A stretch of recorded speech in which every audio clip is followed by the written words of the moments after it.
exactly 3 in the morning, the heavy silence of the living room is shattered by a persistent rhythmic vibration coming from a smartphone sitting alone. They hesitate for a long moment, watching the screen flicker with an unknown number that seems to pulse like a warning in the dead of night.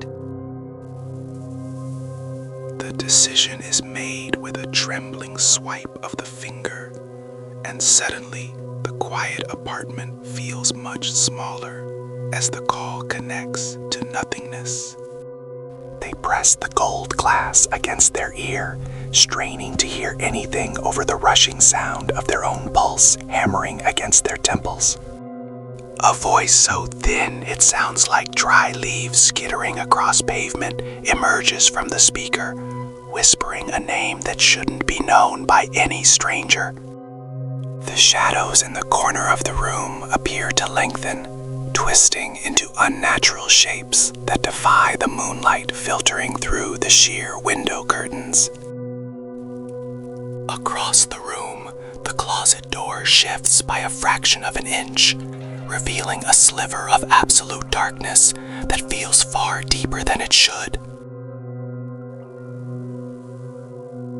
Their voice is barely a breath, asking the question they already fear the answer to, while the air in the room turns unnaturally cold.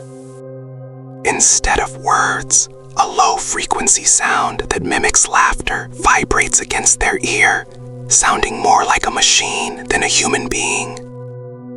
The phone vibrates again, and a text message flashes across the screen with 3 simple words that make the caller's blood run cold.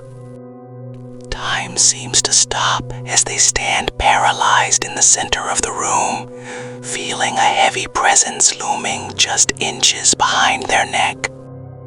With agonizing slowness, they begin to turn, every muscle in their bodies screaming at them to run instead of looking at the darkness behind them. Nothing is there except the sight of curtains dancing in a breeze that shouldn't exist, as all the windows in the apartment are closed. They catch their image in the wall mirror, but terror strikes as they realize their reflection is not moving in sync with their own body. Panic begins to set in as they retreat into the kitchen, the cold tiles under their feet providing no comfort against the rising dread. The light above the stove flickers and dies with a sharp pop, leaving the room illuminated only by the pale, sickly glow of the refrigerator. Suddenly, the faucet handles twist on their own, and water begins to pour into the sink with a deafening roar that fills the kitchen. The phone emits a sound so sharp and distorted it forces them to pull the device away, the screen flickering wildly with strange symbols. In a moment of pure shock, the phone slips from their grasp and hits the floor, the screen cracking into a spider web of light. Even on the floor, the device continues to pulse with a sickly light that seems to seep into the very cracks of the floorboards. Looking into the dark glass of the oven, they see a silhouette that doesn't belong, standing perfectly still in the corner of the kitchen.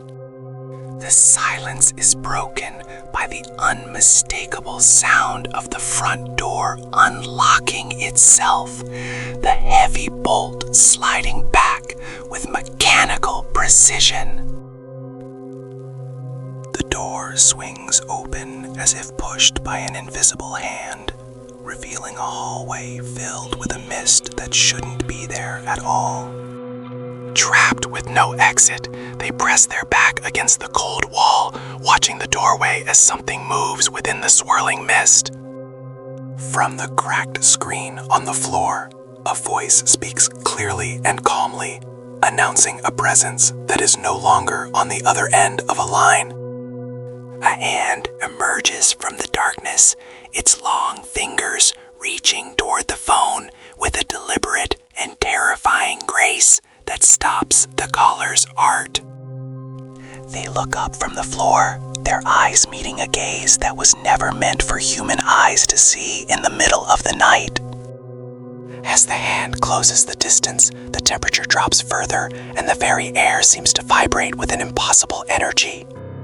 The call is finally disconnected, leaving behind only a cold apartment and a mystery that will never be answered by the light of day.